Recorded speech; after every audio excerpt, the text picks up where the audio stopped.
Good morning. I'm Councillor Russell Dodd, Chairman of the Planning and Rights of Way Committee. I would like to welcome you all to Oak House, and I'd like to remind you that this meeting is being broadcast live on YouTube.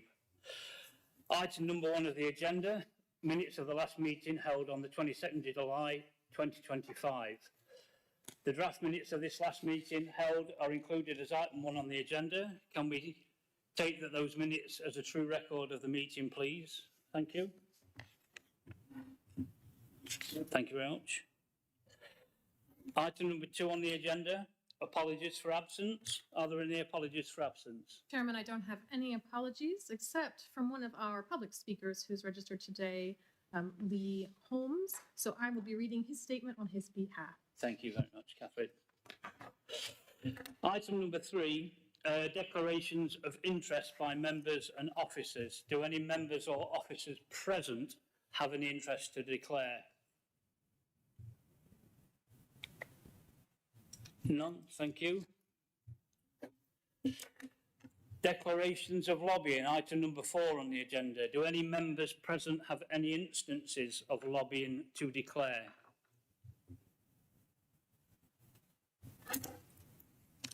Thank you very much. Item number 5 on the agenda is to consider a variation application for permission for a variation of 3 conditions to regularise the site layout, allow the tonnage of waste processed on site to increase from 75,000 to 150,000 tonnes per annum. Site from 160 to 308, and to increase the weekly 2-way HGV movements at the site from 160 to 308 at Lunar Waste Services Unit C6, Glassworks Way, Snake Lane, Harworth. I move the recommendations in the report. Good morning, everyone. I second the recommendations and retain the right to speak. Thank you. Thank you. I invite Jonathan Smith, Development Team Manager, to present the report and any further information relevant to the application. Jonathan, thank you. Thank you, Chair. As you've just described, this is an application seeking to vary 3 conditions attached to the extant permission at Lunar Waste. Lunar Waste is a metal and aggregate recycling facility occupying a rectangular open air plot located on the south side of Harworth and Burcoats in the north of Bassetlaw. It has good access to the A1M and the wider region. The site sits on the eastern end of Commercial Estate, accessed via a private road, Glassworks Way, the dashed red line on this plan, which comes off Snake Lane, the orange line. Along Glassworks Way, there are multiple commercial and industrial premises, such as brickworks and an industrial pallet service. Lord's Wood sits to the southeast of the site and is used by residents in the local area recreationally. To the north, the land gently rises out of former colliery land, where a new housing development approved by Bassetlaw District Council is being built out. The houses in the area shaded pink are already occupied. As of late August, the houses closest to the site, nearest the eastern boundary, have almost reached completion but have not been occupied. Complaints regarding the site have previously been received from residents in the new houses related to noise, litter leaving the site, odour, the hours of operation extending into the late evening, and allegations of unprofessional behaviour largely related to social media comments. However, it is noted that unprofessional behaviour isn't directly considered to be a planning matter.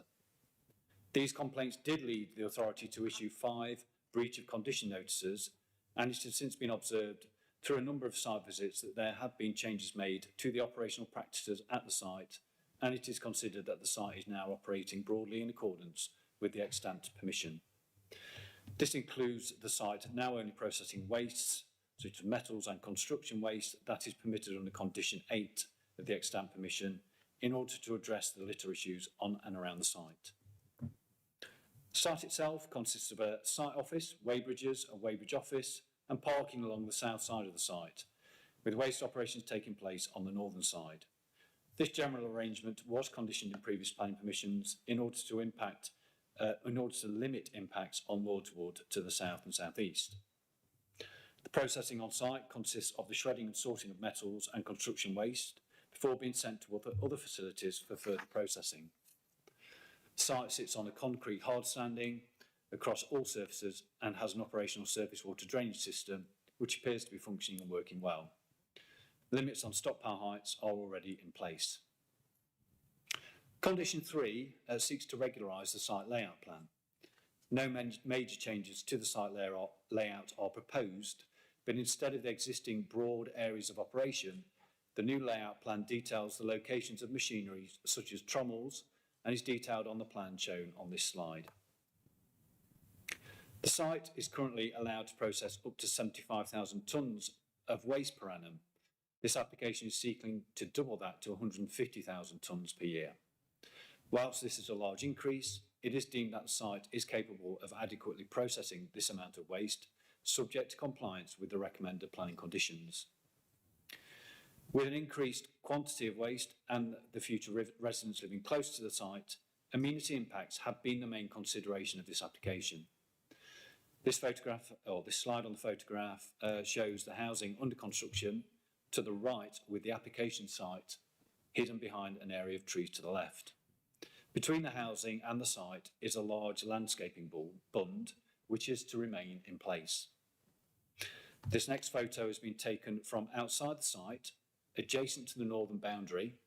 You can just see the rooftops of the nearest properties, which were on the previous photo, on the other side of the landscaping bund. Fire noise have been consulted and have raised no objection, subject to additional conditions to mitigate noise, including the requirement for a noise insulating enclosure to be built over the trommels. This enclosure would also help contain dust leaving the site and limit wider impacts. With regards to condition 14 relating to noise, the condition in the schedule of recommended conditions requires noise levels from the site to not exceed the stated limit when measured at the ground floor rear facade of any noise sensitive receptor. When recently observing the new properties presently under construction to the north of the site, it was noted that the front elevations of these properties are going to be facing the site, not the rear elevations. It is therefore recommended that the condition is amended to require noise levels to not exceed the stated limit when measured at the closest ground floor facade, as detailed on this slide. Condition 10 limits the number of weekly HGVs allowed to go to and from the site to 80 vehicles. This is being proposed to almost double to 154 under this plan application, which equates to 308 movements. A submitted transport management plan has suggested that the main destination for HGVs coming to and from the site is the A1M. They will then take the route shown on this slide in red, heading west along Snake Lane, south along Blythe Road, along the A614 and finally onto the A1. The wider area is already heavily industrialised with many commercial premises in the area. As such, the roads are already widely used by HGVs, and it is considered that road infrastructure along this route can manage the increase in HGVs for this one site. The Highway Authority have raised concerns over potential rat running and HGVs using smaller, more local roads. However, it is generally unlikely for HGVs to use these roads up through Harworth unless needed for very local operations. This slide highlights the limited routes heading north from the end of Snake Lane which do not have 18-tonne weight restrictions on them, namely the B6463 which heads north to join the A631 east of Tick Hill, and the same road which heads south through Stirrup to join the A634 at Old Coats. As such, County Council Highways officers have not objected and recommended condition 10 requires a hauliers code of conduct and operational traffic management plan to be submitted, which would include routing instructions for HGV drivers and signs installed at the site to minimise impacts on the highway network north of the site. With the recommended conditions in place, including additional conditions 10, 16 and 22 to control noise and traffic, it is considered that the proposed changes on site can be undertaken without creating adverse impacts on the environment and local amenity, and so it is recommended that planning permission is approved, subject to the conditions set out in Appendix 1. Thank you, Chair. Thank you, Jonathan. I now invite Lynn Sculler to speak on the application. Lynn, you'll be given 3 minutes to speak and we'll notify you when there are 30 seconds left. Thank you. Thank you, Chair. I am Lynn Schuler. I am the Bassetlaw District Councillor for Harworth Ward. I am here to speak to the objections raised by members of my constituency. This expansion is not required. Notts County Council Waste Needs Assessment indicates a surplus of up to 2038. It is well known that 86% of waste being processed here in Notts is from outside of our county. This flies in the face of WCS 11, which is clear that waste should be processed as close to source as is possible. The application before you today, increasing working hours to 10 hours per day, 7 days a week, is, we believe, above that which is reasonable, a reasonable ask for our community to bear. The site in operation is within 100 metres of current housing and 50 metres of under construction social housing, with a play area 80 metres from site, all approved prior to the approval of this industry. The level of expansion will further negatively impact both physical and mental health of residents, with the increase of hours being such that it will reduce families' ability to have rest and social time. Increased working hours will impact on the rest received by families.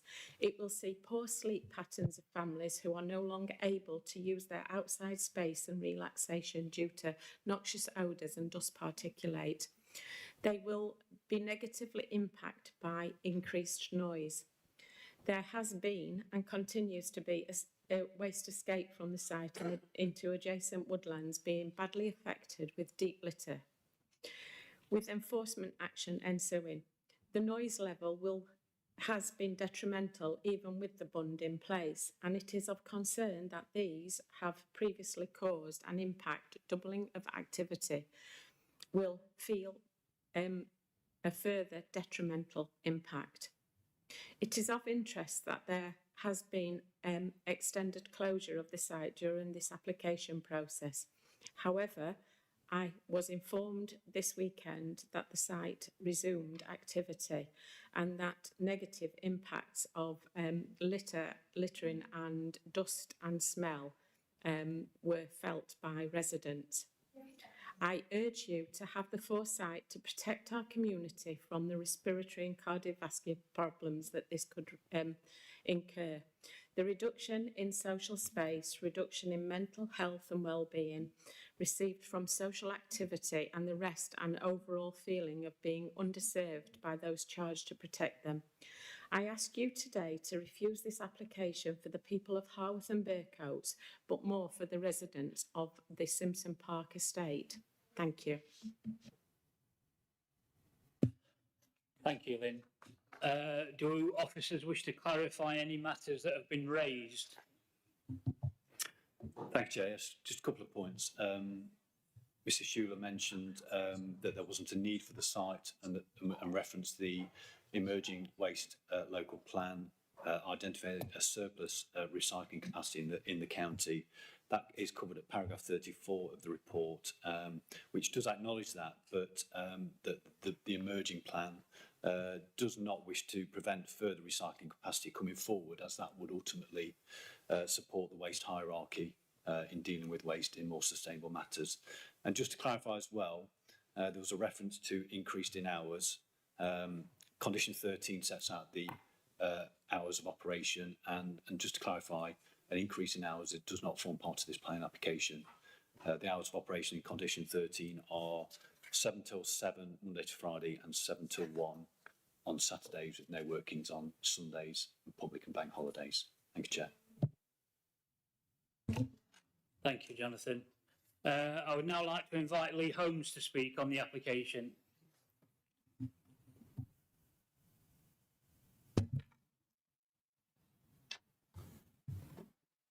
Dear Planning Committee, thank you for taking the time and hearing my concerns, and apologies I am unable to be there in person due to work commitments. I am writing as a local resident to object to the application from Luna Waste to extend the operating hours of their recycling plant to 10 hours a day, 7 days a week. Although the plant has not operated normally in the past few months, whilst this application has been open and awaiting approval, the smell is still present, albeit not to the extent of its normal sickening smell. The company may say it has operated. I can assure and provide evidence to the committee this is not the case. I admire the plant's attempt to try and have this application approved by not operating, and hoping this will reduce the complaints around the site. My family and I already experience significant problems living near the site. The smell and odor from the plant have in the past regularly prevented my children from playing in the garden, especially during warmer weather. Increasing the hours of operation would only make this worse, reducing the quality of life for families like mine. There is also the issue of traffic and noise from heavy vehicles entering and using the site. The proposed changes would increase these disturbances, including at weekends and evenings, when residents should reasonably expect some peace and be able to enjoy the outside space on the Simpson Park estate. There will be a child's play area less than 80 meters from the site. The prominent wind direction is straight over the top of this play area. How can we accept or even consider an application to increase waste from a site that has not maintained the area around it nor been considerate of the environment, letting particles and smell that will carry certain contaminants over a child's play park, let alone a housing estate? The site owners were obstructive, aggressive, and confrontational on social media when residents raised concerns on a residents group, showing a lack of compassion or appreciation of people's genuine concerns. There seemed to be a theme from the site that you knew we were here when you bought a house, so why complain? This is an obscured argument.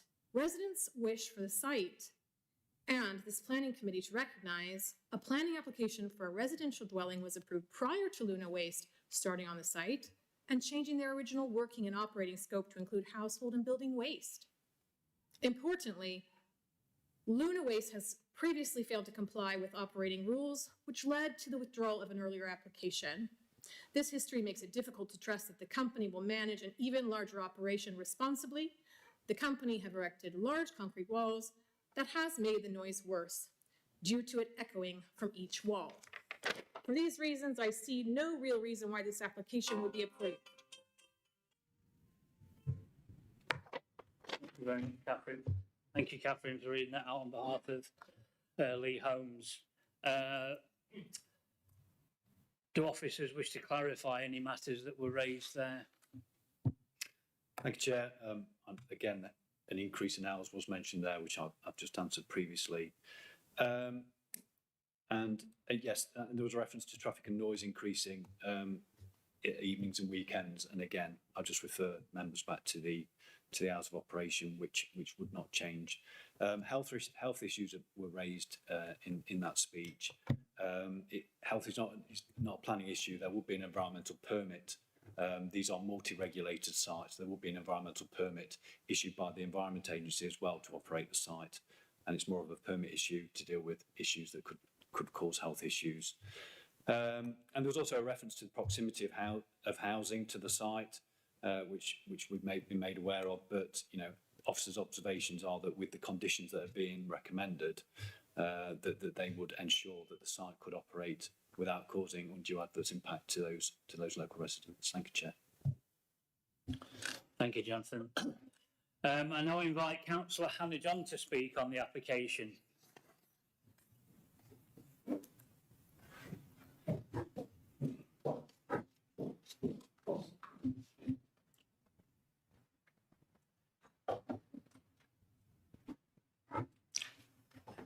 Councillor John, you have 10 minutes to speak. You'll be notified when there's 30 seconds left. Thank you. Is that working? Yeah, that is.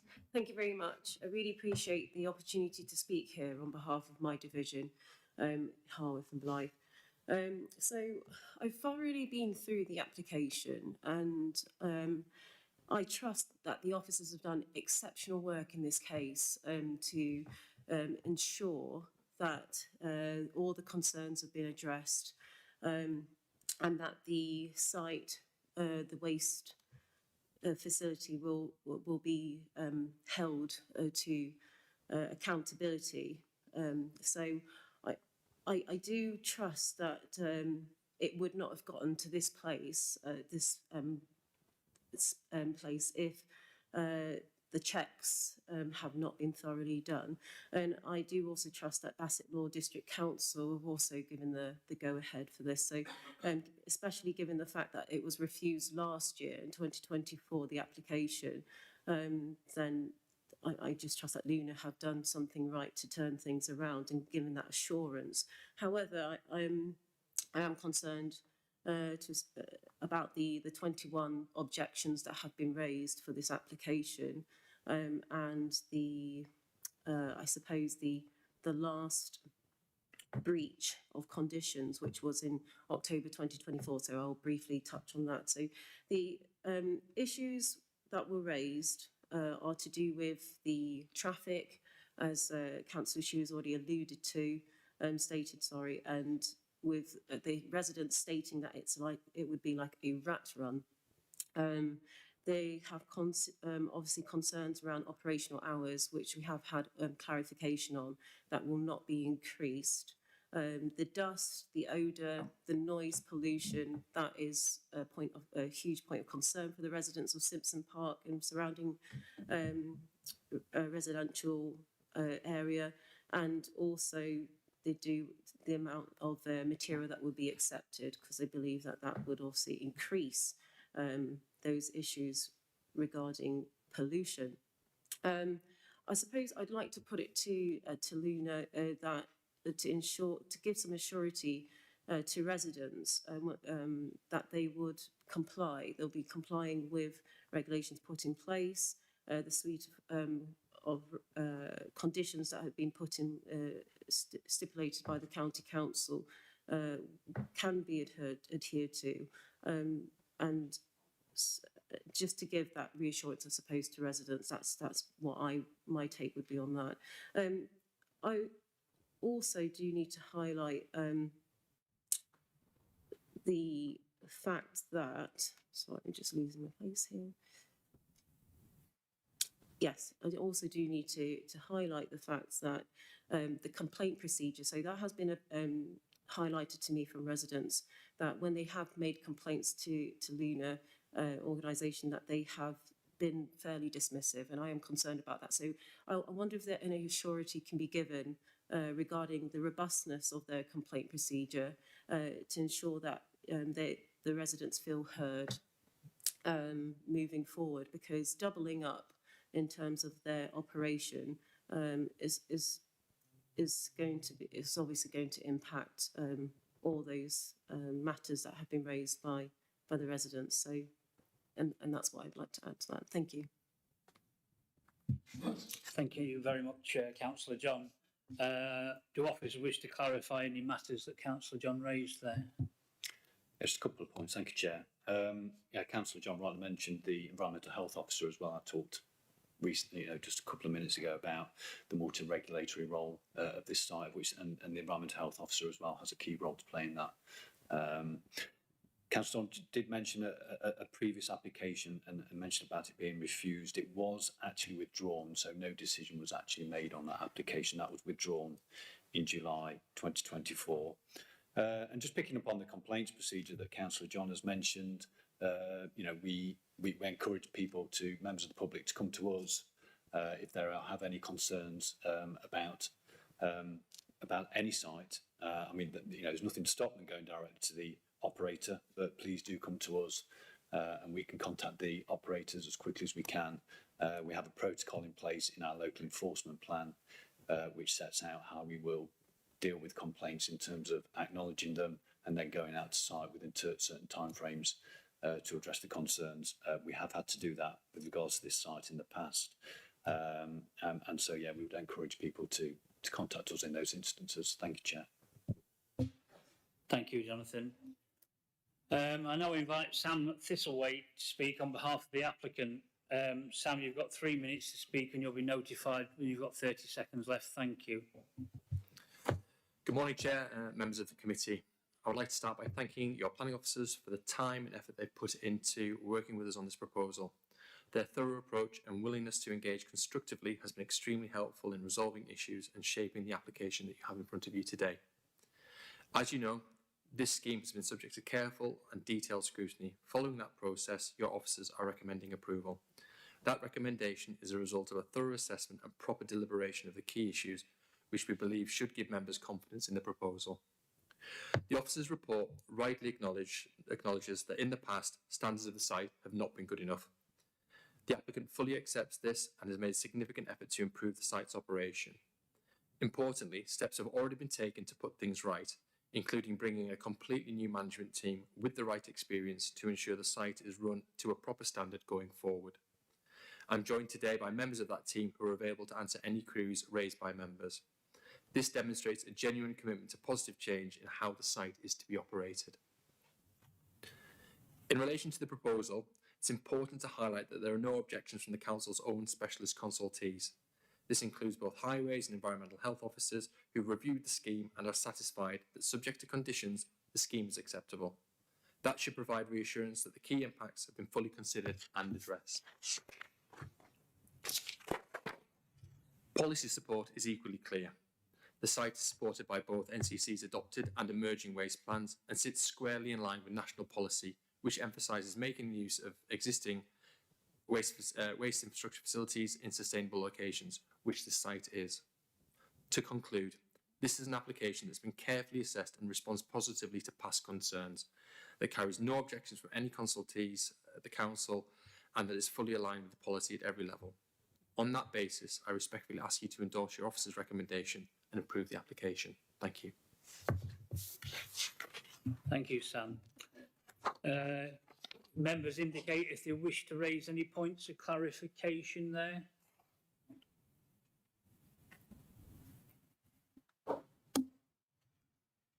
Would officers like to respond? Is anything? Thank you. I'll now open the floor for debate. Members, can you indicate if you wish to speak, please?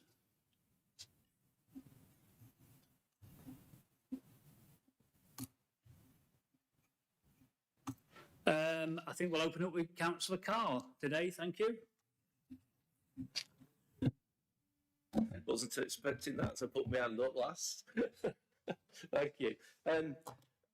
We've heard it said from the statement that was read out about social media. Wasn't it lovely before we had social media, but that's another matter. And the inference in the words of the person that was read out, you know, we were here before you bought your house. I think the acid test there is, did the people who bought the houses know that it was going to double its capacity when they bought their house? I think that's the acid test there. And just really, I want to pick up some paragraphs on page 20. Paragraph 34 acknowledges that the plan doesn't identify a shortfall in recycling capacity. It does not wish to prevent further appropriate recycling capacity coming forward. Well, if there isn't the need for the capacity, why are they doing it? It just does not make sense for me there. The next paragraph, 35, points out that Bassett Law's local plan actually safeguards such sites for employment.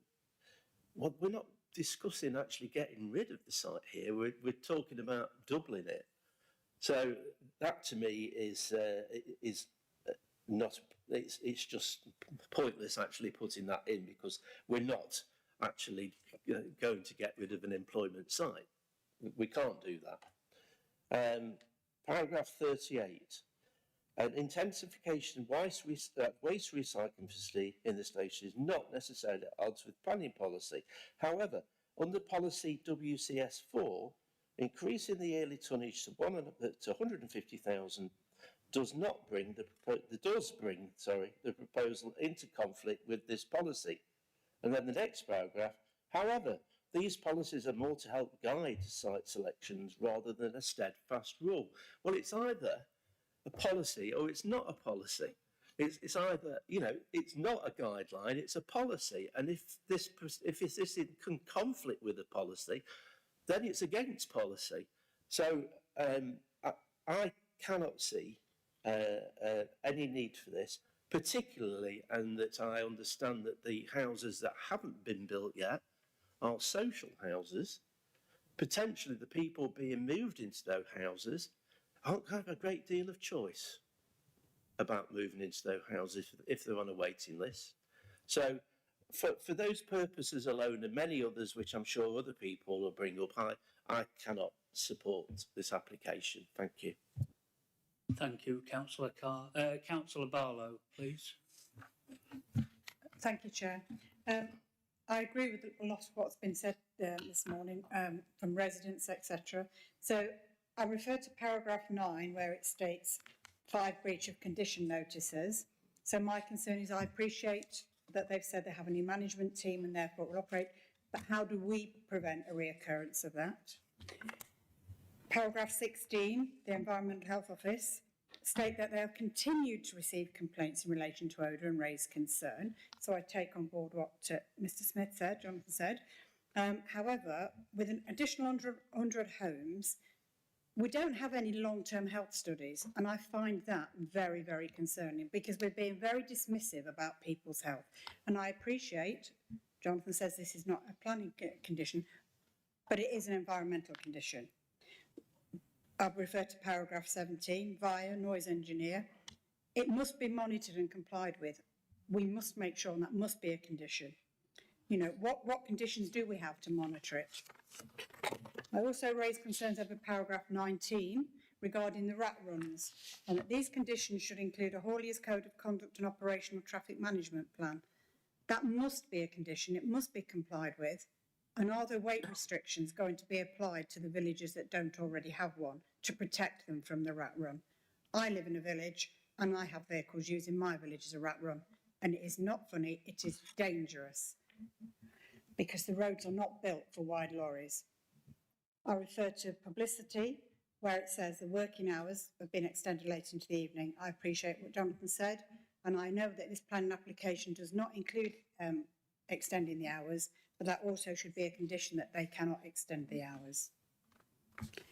I refer to paragraph 46, which takes you back to the rat runs, where it said that there was a suggestion to help address the issue regarding rat runs, but that this apparently would be at an estimated cost of around 25 to 30,000 and not considered proportionate to be or reasonable to expect Luna Waste alone to fund these works. They're going to double their capacity. Reality, 25 to 30,000 is not a lot of money. Someone has to pay for it. It shouldn't be the taxpayer. To protect our villagers, I think Luna should be considering that as probably one of their to help with their application. And finally, I refer to paragraph 100, where it says, any breaches in the future will be addressed through the council's enforcement powers, which operate independently of this decision. So worst case scenario, we have another breach of condition. Do we have the power to close them down? Thank you, Chair. Thank you. Councillor Brown? Thank you, Chair. If possible, could I have the slide up that shows the application site, please?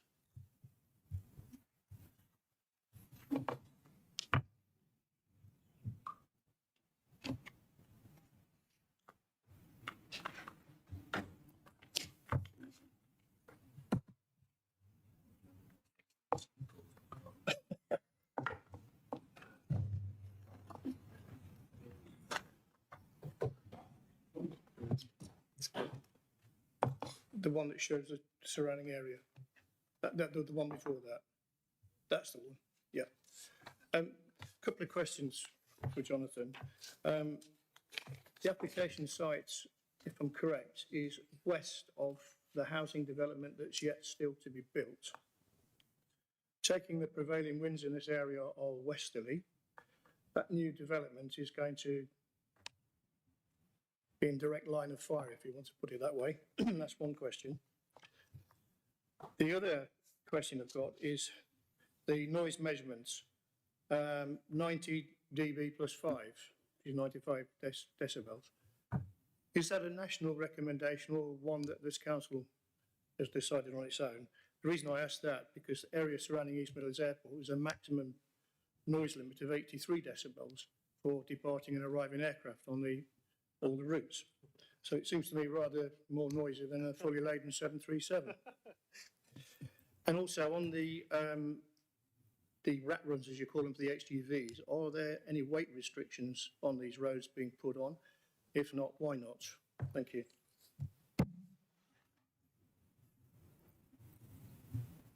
Councillor Alan Byte. Thank you very much. First, I'd like to thank everybody for the very good technical presentations, and thank you very much for all that. I'd like to draw attention to the Appendix 1, item 7, where it says site capacity throughout, and where it says that total weekly and tonnage amounts shall be provided in writing and records, paper and a written record to be kept. Now, I feel that in modern technology and modern movement, that there should be a general viewing access for public, and these records should be kept on a open site on a website that people, general public and not county council, can look at, and also yourselves can monitor and prove that you are keeping within the limits. That's all. Councillor Chowdhury.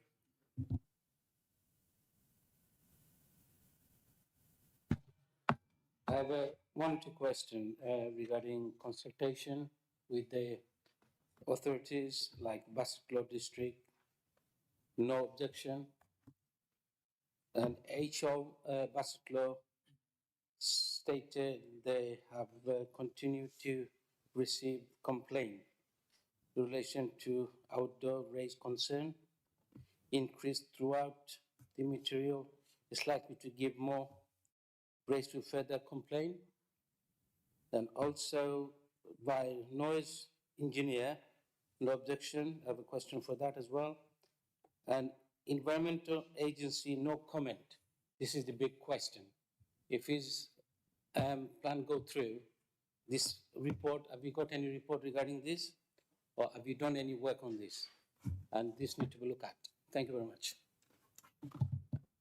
Thank you. Councillor Gamble.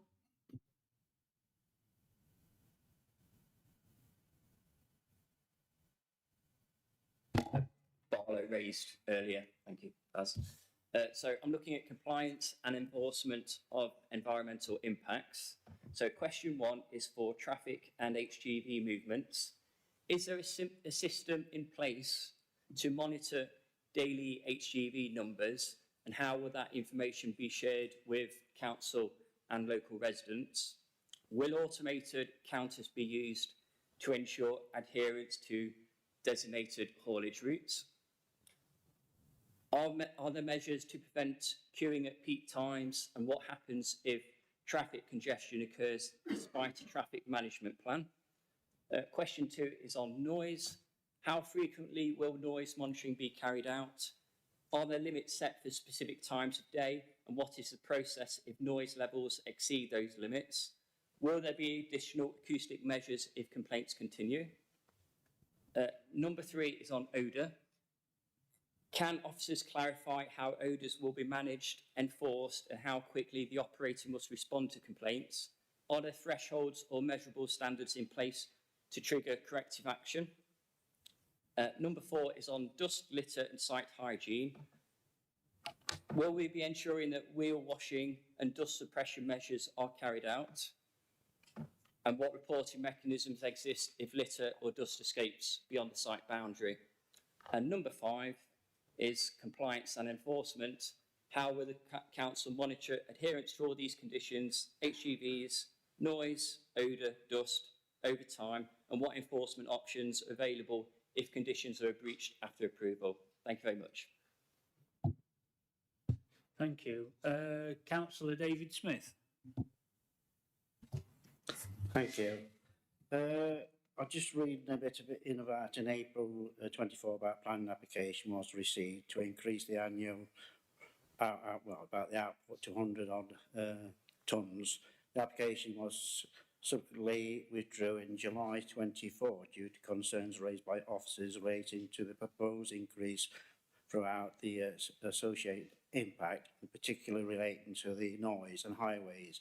In October 24, the breach of conduct notices were served the operator relating to the dust, the hours of operation, HGVs, numbers, waste, tyres, and the amount of materials being accepted into the site. The site has been visited by officers on a number of occasions since this notice was served, and it has been observed that there has been changes made to the operation practice on the site, and that they consider that the site is now operating properly in accordance with the extended permission.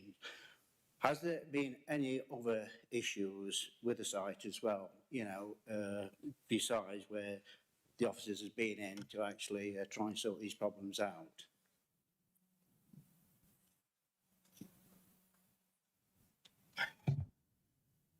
Thank you, Councillor Smith.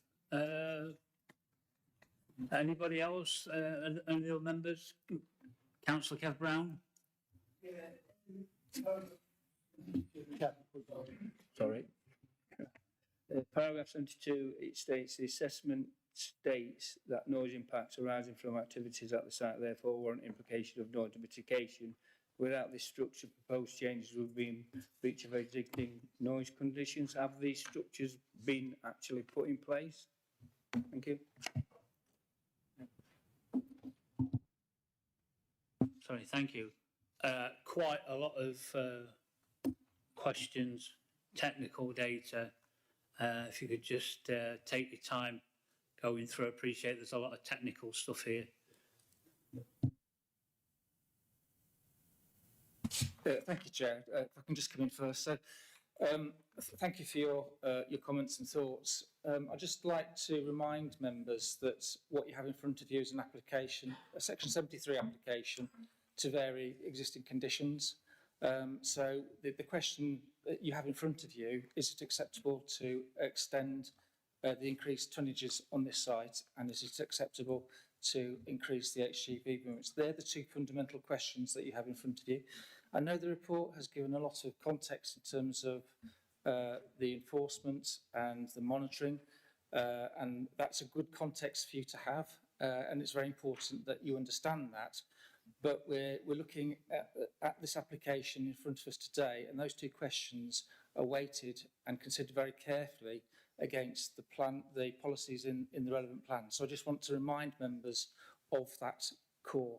And of course, you have every right to consider and to discuss the breaches and be aware of that, but I think we have to come back to these two applications. Thank you, Chair. Legal, we'd just like to address the committee. Thank you. Good morning, members. I'm Jaspreet Lal, your legal advisor for today. Just to build on a comment that David has just raised. So, in terms of context, it is worth remembering that the permission under which the site can be operated lawfully does not contain the degree of noise mitigation that this application would impose. That just bringing that to your attention with that is relevant context in determining, you know, this application today, because you may end up with a more controlled position on noise, because the permission under which it operates right now does not contain that degree of control. That being said, it's obviously entirely up to yourselves how to balance this. Just felt that would be an important matter for you to consider. It's also worth bringing to your attention the permission under which the site can lawfully operate now is until 7 p.m. So that won't change. So just building on the comments that the other officers have said, even if you were minded not to grant this application today, if the site isn't operating until 7 in the evening, it's actually lawful for them to start doing that if they're not doing it right now. So again, that's just relevant context in terms of how to look at some of the aspects in this application that are bothersome in terms of members of the public. Happy to answer questions on those points, but I just thought in terms of context, refocusing on the questions that David's just put to you. Again, happy to answer questions if needed. Thank you. Thank you. Would you like to continue, Jonathan? Thank you. Thank you, Chair. I'll try and go through these in order. Councillor Carr, he did highlight policy WCS4 and the conflict with that policy that's identified in the plan. Policy WCS4 does seek to have these particularly large facilities, of which this would be, with this increase in tonnage, closer to the built-up areas of Nottingham and Mansfield and Ashfield, which clearly this wouldn't be. But I remind members that we need to read the development plan as a whole.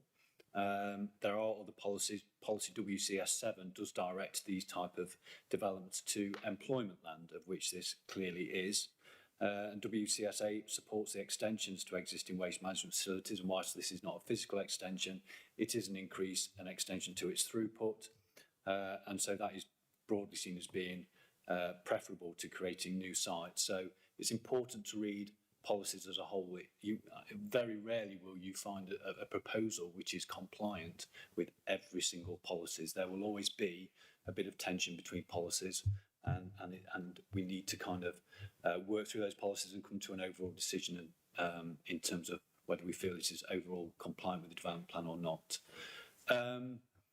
There was a mention of whether there will be social housing close by. I genuinely don't know the answer to that, Councillor Scott. I don't know. Councillor Barlow mentioned the breach of condition notices and the EHO's concerns. And yes, the environmental health officers have raised concerns, although Bassett Law District Council as a whole have not raised an objection.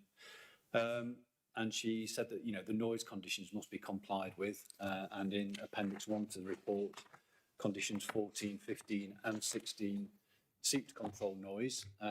Condition 14 will, subject to that minor amendment that I discussed during the presentation, will require noise levels not to exceed 5 decibels above background at the closest facade. There was another question about the 5 decibels. It might have been, I can't remember which councillor it was. Effectively, 5 decibel increase is that if noise levels increase by more than 5 decibels, it can generally be expected that is a level that will cause complaint, and so that's why we seek to ensure that any increase in noise is kept below that 5 dB threshold. Condition 15, just going back to Councillor Barlow's points on noise, gives us the opportunity to seek an additional noise assessment and noise monitoring in the event of any justifiable complaint being received by ourselves. And then condition 16, which was also raised later, I think it was Councillor Brown, regarding the structures, that required within three months of the permission detailed design drawings of the noise mitigation structure described in the noise assessment to be submitted for approval. And those are structures which will be placed around the trommels because they've been identified as the noisiest aspects on site, and it's considered important to enclose those to some extent in order to ensure that the noise levels detailed in condition 14 can be met. So those matters are all covered by condition. Councillor also talked about the traffic management plan, and condition 10 that covers that matter. Requires a code of conduct and management, Hawley's code of conduct and operational traffic management plan to be submitted, and that will include things like the operators giving instructions and training to hauliers who come to the site to make sure that they use the most appropriate routes to and from the site, the most appropriate route being that route south, which we showed on the slide, which takes you directly onto the A1 via the 614. And Councillor Barlow also asked whether, she referenced paragraph 100, and that I think it was to do with monitoring enforcement, said, can we close them down? Well, we can't, but we can make them comply with the conditions attached to the planning permission, which is what we've done in recent times when we served those 5 breach condition notices.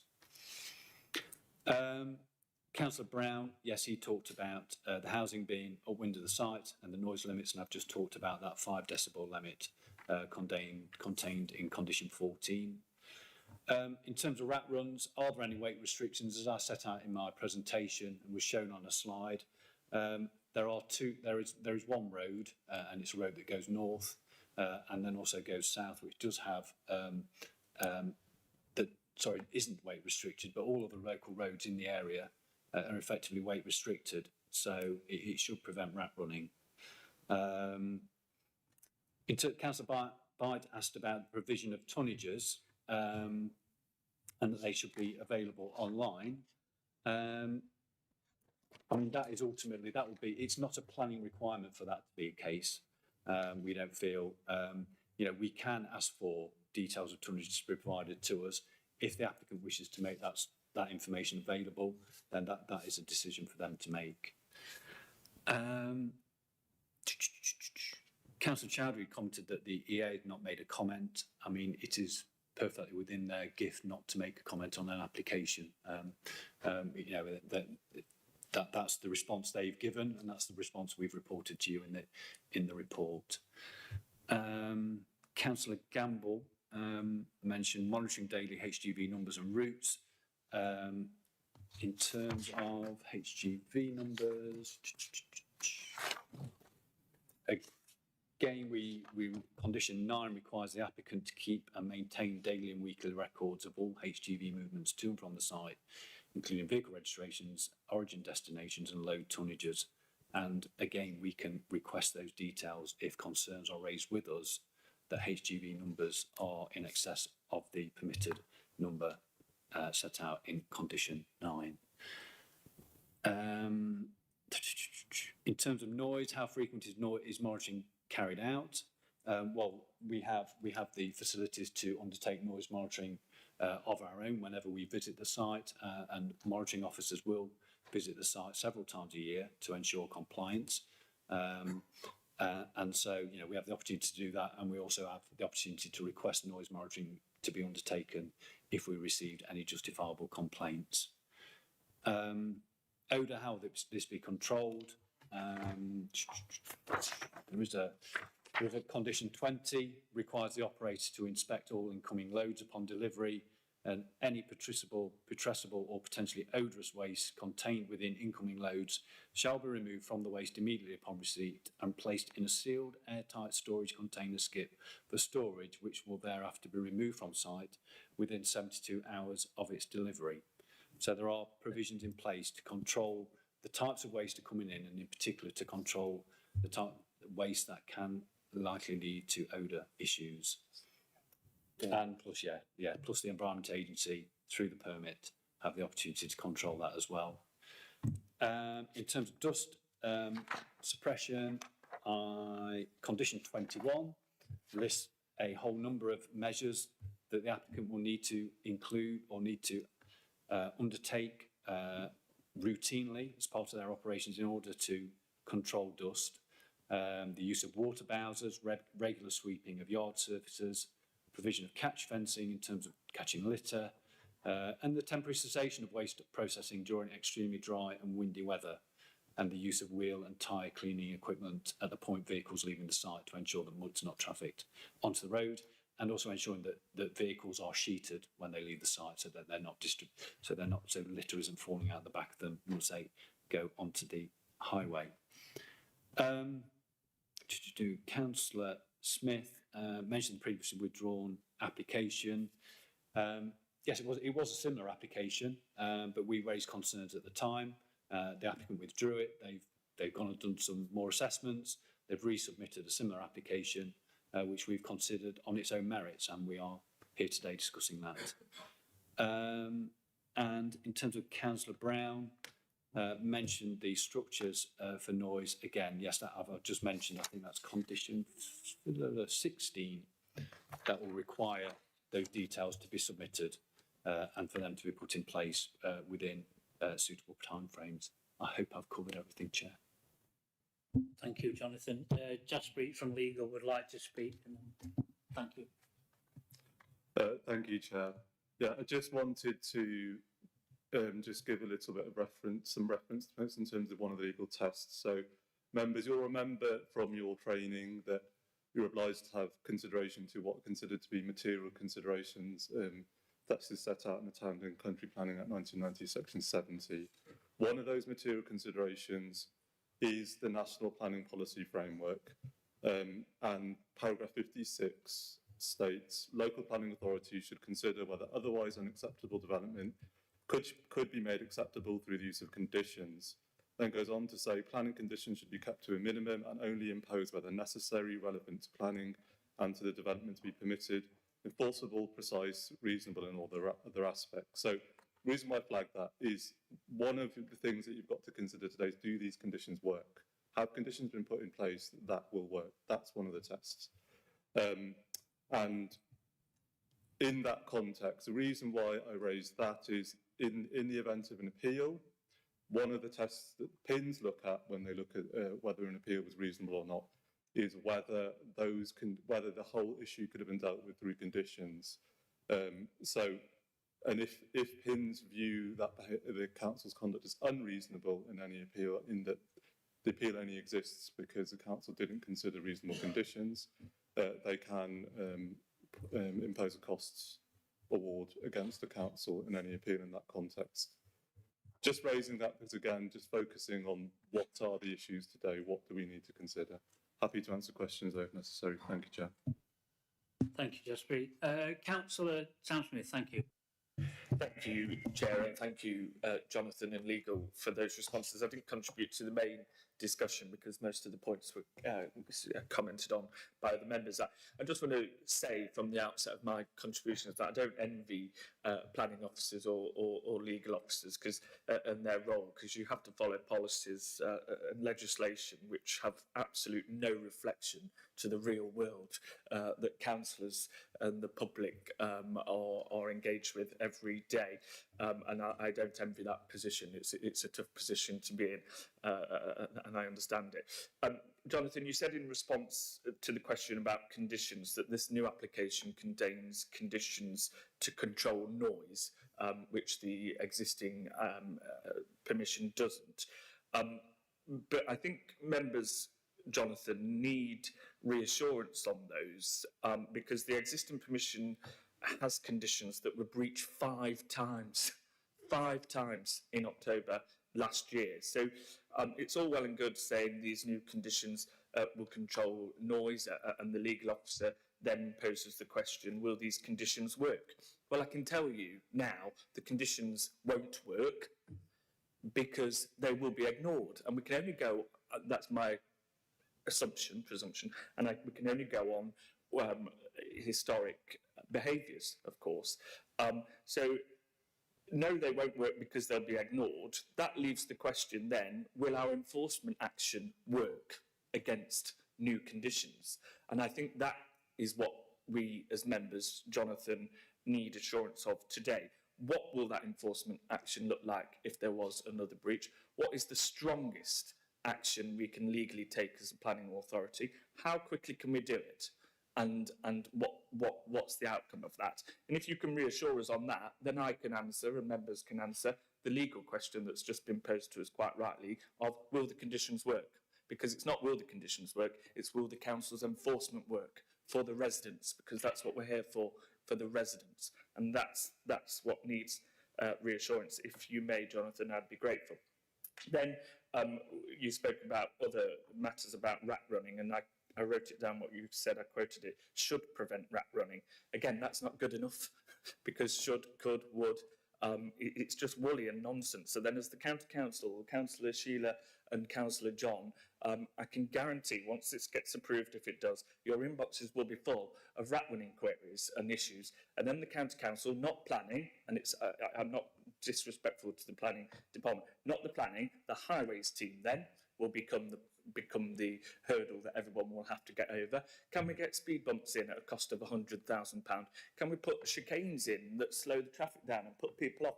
Can we put temporary non-enforceable 20 mile an hour in? And that will go on for 18 months. I've had it in my division. Trust me, it's coming your way, Councillor John.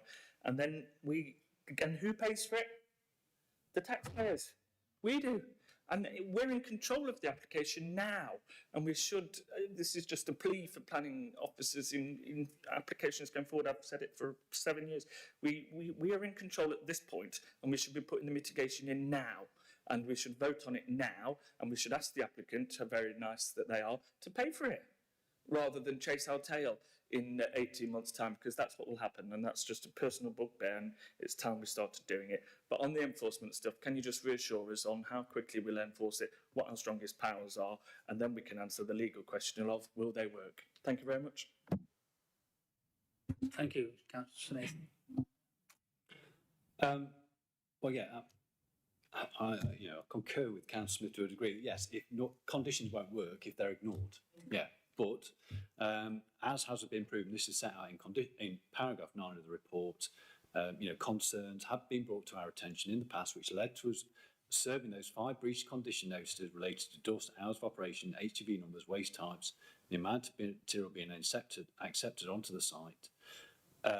And since then, our observations from numerous site visits has been that operations on site have been operating broadly in accordance with the extant permission. So that does show that the powers that we have can result in positive changes when issues are raised with us. I don't know if you've got anything else you want to raise, Tim. Okay. Clearly, the site will be monitored, as with all the sites. We have a range of powers available to us in terms of enforcement action.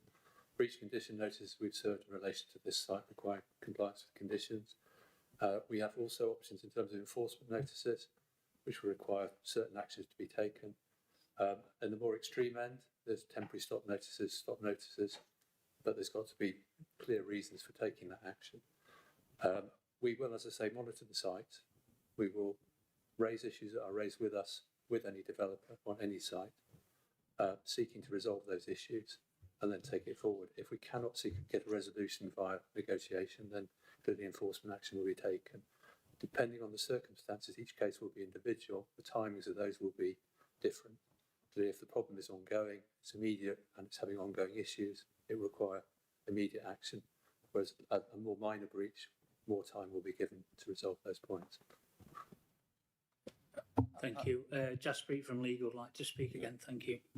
Yeah, just to add to what Tim says, the end point of a breach of condition or an enforcement notice action is a prosecution in the criminal courts. So that's what happens if they wantonly ignore a notice. They're taken to court and fined for that. Thank you. Chair, David yeah, thank you, Chair. And I'll just also add to what Tim and Jonathan have said, is that all this activity is done underneath the enforcement plan, which has been approved. And that enforcement plan, all that activity and all the processes we follow has been approved by this planning committee. So it's something that this has been endorsed by this committee to go out to undertake all our enforcement work. So we follow that, both reactive and also proactive as well. So it is an approved document. And the only thing about highways is that we also must remember that this site is within an existing employment area. So there's lots of other businesses there as well. Some really large businesses, there's Brickworks, and there's other activities going on there. So they also need HGVs to get in and out of the site to use their goods. So it's not just this site that will be having an impact on the highway. Thank you, Chair. Thank you. Is there anybody else, any other members want to make any further contributions? Councillor Brown, thank you. Yeah, going back to the sort of situation of rat runs, I think a material consideration is highways. It has been mentioned that there's 2 roads, I think it was, with weight restrictions and one that isn't. Why is that not been? Can we not put a weight restriction on that stop rat runs? Like Councillor Smith says, we should be taking action now, not waiting till afterwards. I would imagine the reason they're into weight restriction on is because of historical reasons. It hasn't required one, but with extra flow of traffic, surely highways should have considered putting a weight restriction on to stop rat runs. Thank you. Chair, I've just put this slide back on again. Like I say, it does, and as highlighted in the presentation, there are limited routes which HGVs can take in and out of the site. They're shown on this slide here. There are weight restrictions on other roads to stop this issue of rat running. And, this is what I'm about to say now. It isn't foolproof, but from experience, hauliers would prefer to take, even if it's a longer route, would prefer to take what they consider to be the easiest route to get onto the strategic highway network. It involves the route that involves the least stopping and starting on roads for which their vehicles are suitable for. And so, my expectation will be that, that the HGVs leaving the site would follow the routes either south down to the A1 or those routes that are highlighted on there where weight restrictions are not in place. Councillor Carr. Thank you. Just a point of clarity in that I have a one road in my division of Bramcote and Beast North, which has got a weight restriction on it. It's systematically ignored. And when you complain, or when residents complain about it being systematically ignored, they're told, well, you have to go and get the registration number of the lorry that's come down your road. How do you do that? When you're in your front room, you hear a lorry come past, by the time you've got out your door, it's gone. It's a nonsense. Something needs to be done other than having a weight restriction which can be ignored. It's as easy as that. Are there any other members wish to add to the debate? Councillor Chowdhury. Sorry. Lastly, thank you very much for everybody attending today. Chairman, just about adjusting the timing of the operating the, you said 5 till 7. Can there be any adjusted, like certain timing on this area? And I think Councillor Street would like it. Yeah. Sorry, to speak from Sorry, not a councillor. Thank you. To be that clear. So no, just to answer that question, no. Ultimately, the permission can operate from 7 to 7. It's not open to us to reduce that today, effectively. So everything that we do today is porting over whatever is putting in place what already exists, and then adding to and amending as has been put to you today. So no, it isn't open to us to change the operating hours of the site today. Thank you. Are there any more points of discussion? Councillor Smith. Can I just ask something about this new housing estate? Is there any way they can put like something up to cut the noise down onto the new housing estate, what's being built? I mean, it's only a suggestion, but can anything be done or not? Thank you. I think my response to that is the best way to control noise is to control it at its source. So, and that's why we've got the conditions in place requiring some sort of mitigation around these trommels on site. That's the best way to control noise and to protect the immunity of those local residents. Thank you. Any more points for the discussion? Anybody? A lot of technical stuff brought up, a lot of discussion about lorry movements, dust, as seems to be a common theme amongst all these planning applications most recently. Legal have explained the requirements that material considerations we should give to this planning application, and I'd like to ask members to consider that before making the decision. Having visited the area most recently for a car breakdown on the A1, I noticed that quite close to this site there are huge warehousing developments, some that are operational, some not. A large B&Q distribution centre nearby, like a lot of industrial development around there, so a lot of HGV movements, and obviously close to the vicinity of the A1. I think the conditions have been met for this planning application, and I've got no qualms about accepting it, and I'd like to put this now to the vote. Thank you. All those in favour of this planning application going ahead, please raise your hands.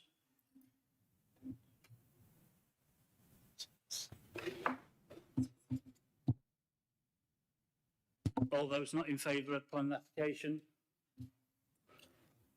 Are there any abstentions? The planning application is carried.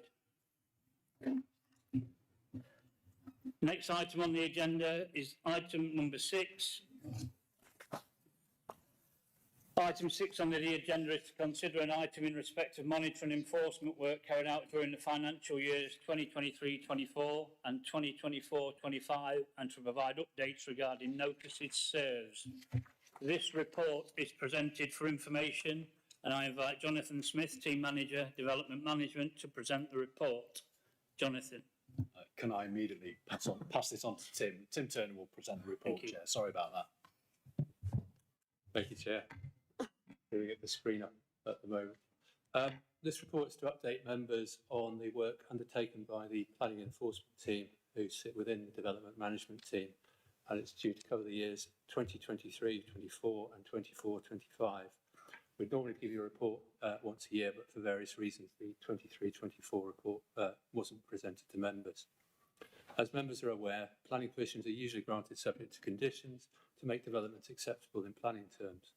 The planning and monitoring enforcement function monitor development once granted to ensure that it's built out and operated as approved, including in subsequent approvals. This is done by routine and unannounced visits to sites, and the team investigates and seeks to remedy any unauthorised development and breaches of planning control identified. Issues of breaches of planning control and potential breaches of planning control are often highlighted by way of complaint to us, and complaints are all investigated. As mentioned in the last report, the monitoring enforcement work is guided by the local enforcement plan, which was adopted in 2021, which outlines how we will monitor developments, how we will investigate complaints, and how we will enforce against developments which are in breach of planning control.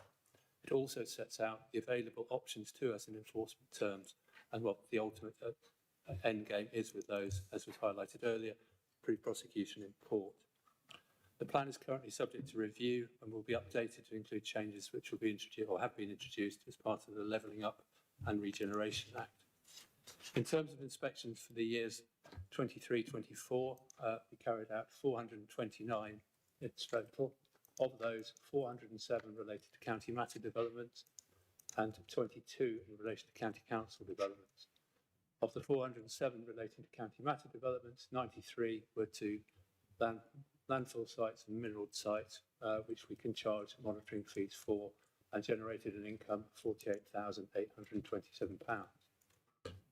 For the year 2024 to 2025, again, a similar number of inspections of 421, this time 376 in relation to county matter applications, of which 124 were in relation to fee-paying sites, generating an income of £61,504. And there were 45 inspections of sites relating to County Council's own development. Moving on. I've also summarised the details of the complaints we've received and some of the notices served in these periods. This is a breakdown of the complaints we received in the year April 1st, 2023 to March 31st, 2024, done by district. A total of 87 complaints were received. You'll see they're spread reasonably around the districts. Where we tend to do and notice is complaints tend to come in from the more rural districts. So normally we would expect Bassetlaw, Newark and Sherwood and Rushcliffe to have slightly higher complaints. In this instance, Ashfield slightly higher, which was related to ongoing issues with a waste transfer station called Welshcroft in Kirkby and Ashfield, relating to odour and operations at its doors, which have now been addressed. Of the complaints we received in this period, the local enforcement plan also requires us to respond to complaints for the 3 working days, of which 87% were subject to that and 87% inspected within 3 working days. And we also updated complainants on 89% of the times within 15 days of their initial complaint. This slide gives a brief breakdown of the notices served in that period. Again, these are the options open to us as part of enforcement. We've got planning contravention notices. We served 8 in the year 23 to 24. These related to a range of sites. The purpose of a planning contravention notice is to establish information relating to development taking place on land and who's involved with it. And it's a precursor to enforcement action. It's not one you actually have to do, but it's useful to sort of flush out information about what isn't going on. It also gives the opportunity for anybody carrying out development in breach of planning control, or we believe to be in breach of planning control, to seek to offer remedies to that problem. In that period, we also served 1 temporary stop notice, which related to unauthorised deposit of waste on a piece of land in Kirkby and Ashfield, but that was subsequently taken up further by Ashfield as part of a change of use of land for industrial development. In terms of the year 24 to 25, we had 71 complaints, and again, as I mentioned previously, they tend to skew towards the rural districts, Bassetlaw, Newark and Rushcliffe. Of the complaints in this period, some related to lunar waste and the action that you've discussed in your previous report, which was taken to us in Bassetlaw. We had a number of complaints relating to a gypsum quarry in Newark and Sherwood, relating to blasting operations at ground vibration. Those are monitored on each blast at the site, and they have been compliant with the limits that are imposed on the planning permission. And in terms of Rushcliffe, a number of those complaints related to a composting site in Stragglethorpe, and also the majority relating to a Severn Trent development at Eastleigh sewage treatment works. In that period, we served a total of 11 planning contravention notices relating to a range of sites. Lunar Waste was a recipient of one of those before the action we took, but the other ones have covered a range of other sites which are detailed in the appendix. The 5 breach condition notices related to the Lunar Waste site has been part of your discussions. They related to the tonnages, the waste types, the HGV movements, the hours of operation, and the dust and litter issues. As it stands at the moment, we have had details of the tonnages coming in that was discussed in the last report, and we've been requiring those on a monthly basis. So moving forward, in terms of the previous recommendation, that will continue to, and we will continue to get that data from the applicant. Can we get one? So that's a summary of the notice for Lunar Waste, and I've also put a few pictures of some of the sites, of the site as well. This is the site now as it stands. These are 2 trommels. They've now been enclosed with additional cladding to prevent dust. They've also reorientated the site to take the initial feed away from the most sensitive wall on the northwest corner. Next one, Clive. That's the waste material, that's input feed. When we were first involved with the site, that's construction and demolition waste.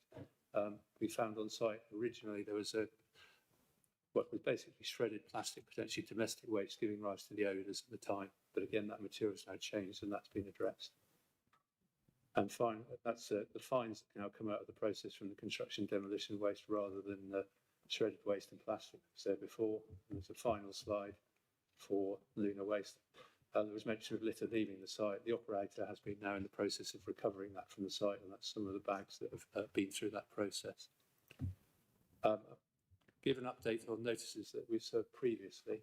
The first one relates to land at Markham Moor. This was a piece of land, if you want to just go to the next picture. It's a piece of land, low-lying land, which was a flood storage area for surface water flooding, was infilled with waste, brought in from the site under agricultural grounds. Also, additional waste was put in the field.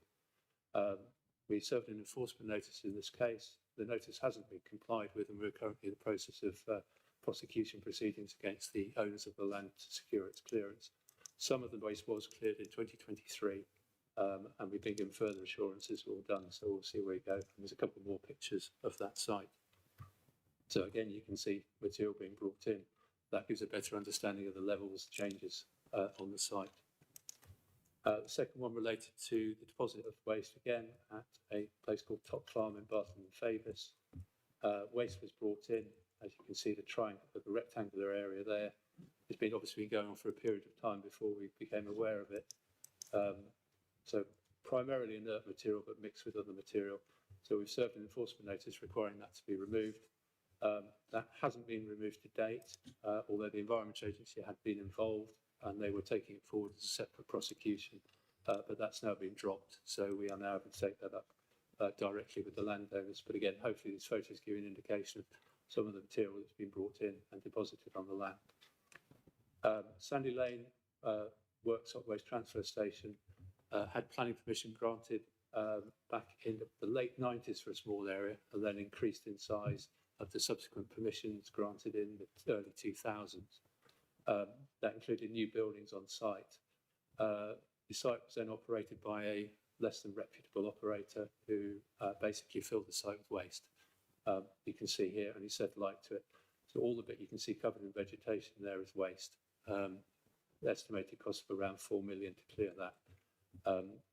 The site was discarded, disowned by the operator, and went to the Crown Estate. Was now subsequently been bought by a third party and the land has been now included in its entirety, and it's now used as a paving stones business, which is a positive.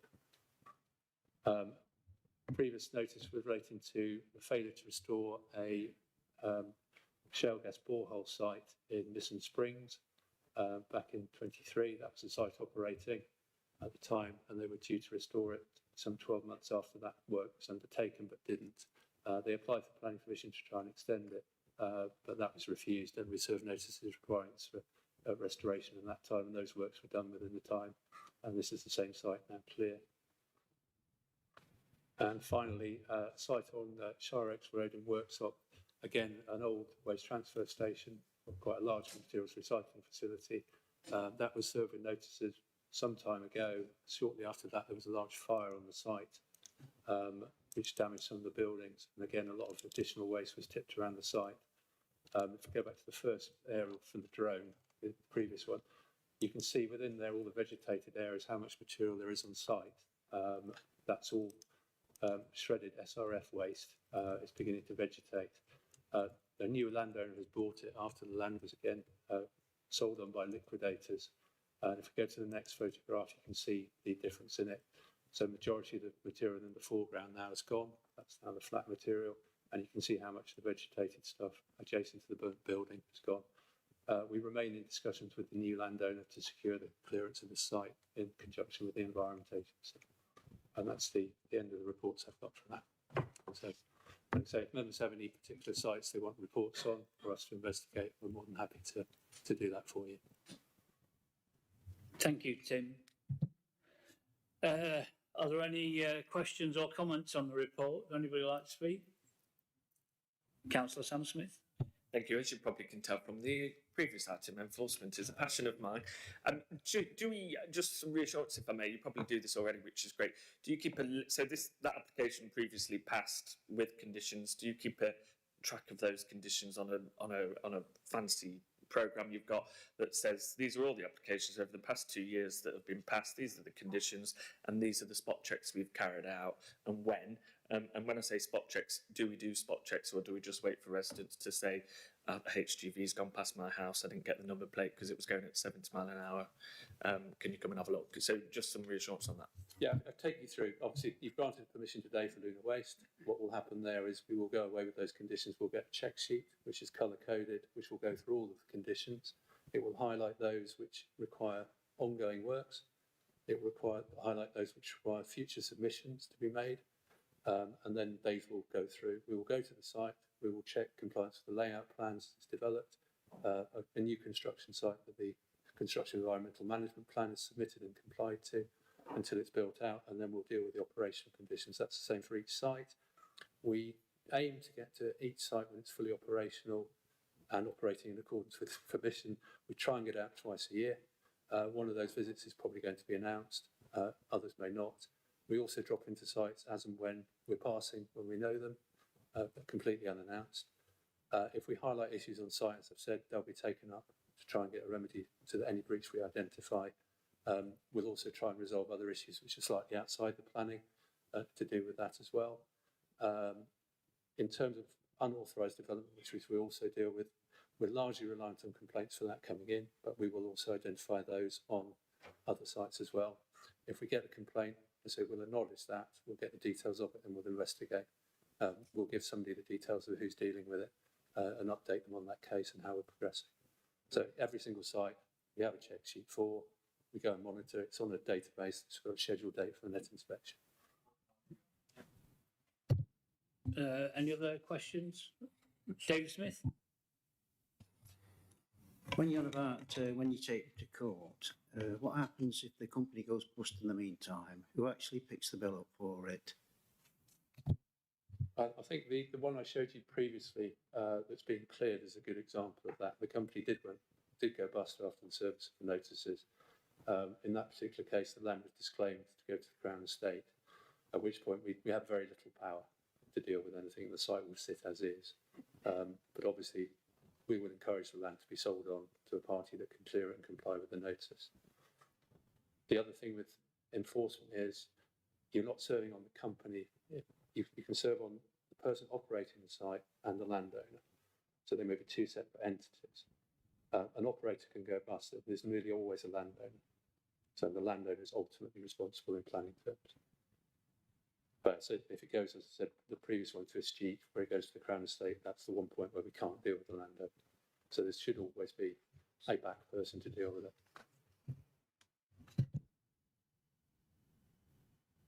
Any further questions regarding this particular report? Councillor Kev Brown? It's not really a question. Can you just explain for me fees received for these inspections? Well, I can't really understand. Yeah, going back a number of years now, the government recognised that particularly the work the County Council does in terms of its capacity as Minerals and Waste Planning Authority, the developments we monitor, they're not a house that gets built is completed in 6 months. Yeah, we grant planning permission for a quarry, it could be running until 2020, 2025, 2050, and we have to go each year to monitor it. So that incurs a fee. The same with landfill sites, they are again a long-term development. And so the government recognised that and they introduced a fees regime where we can charge for visits to sites. Current fee is £504 per visit. For a fully operational sand and gravel quarry, for example, we'll probably be going there 4 times a year to monitor it as it progresses, because obviously there's a period of stripping mineral, working mineral restoration and so forth. Other sites, landfill sites, as they get into restoration and aftercare, there may be 1 visit a year, and if they're operational, 3, but there aren't many landfill sites left. Which is a downside, and the number of quarries and things is also reducing. We also monitor, as part of that, as obviously oil sites, British gypsum quarry operations, sand and gravel, limestone to some degree. So there's a fair range of minerals we do monitor, and clay, and that's where that. Anybody else? As this discussion of this item is concluded, the report is noted. Thank you. Item number 7 on the agenda, Development Management Progress Report. Jonathan Smith, Team Manager, Development Management, to present the report. Thank you. Thank you, Chair. This is the standard report we bring to committee every meeting.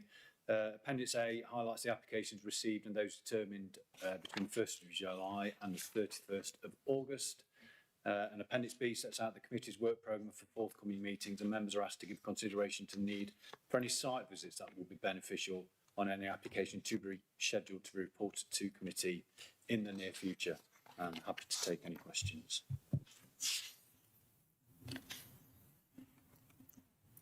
Does the committee have any questions or regarding this report? Councillor Brown? Thank you, Chair. For Jonathan, it's the same question as I always ask. How is the progress on the bottling favours? Well, the reason I'm asking is I'm going, excuse me, a meeting tonight. I know they're going to ask me because it was due at this meeting, then it's been put back. So have we any further timescale on this at all? Well, at the moment, in this report, it is down as scheduled as being reported to next committee. You know, we try and provide as clear and honest information as we can. Things can happen where, you know, applications might have to be pushed back for one reason or another. But, you know, I know the case officer, you know, he's working through the issues. We have just recently done another consultation and publicity event on some additional information that was submitted by the applicant, and that generated a lot of objections yet again, unsurprisingly. So there is a need to work through those as well. There will be clearly a very lengthy officer report on this. So, you know, at the moment we're hoping to get it to committee in November. But you know, if that changes, then you know, as a local member, yourself and Councillor Matthews, we can keep you posted on that. Thank you. Well, we've waited 12 years, so another 12 years, won't we? Thank you. Are there any other questions on this report?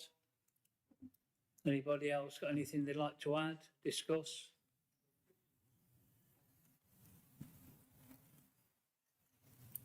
The report is noted. Thank you very much. There being no further business today, and I'll bring this meeting to a close. Thank you for your time, participation and your debate, and we'll look forward to seeing you all at the next meeting. Thank you.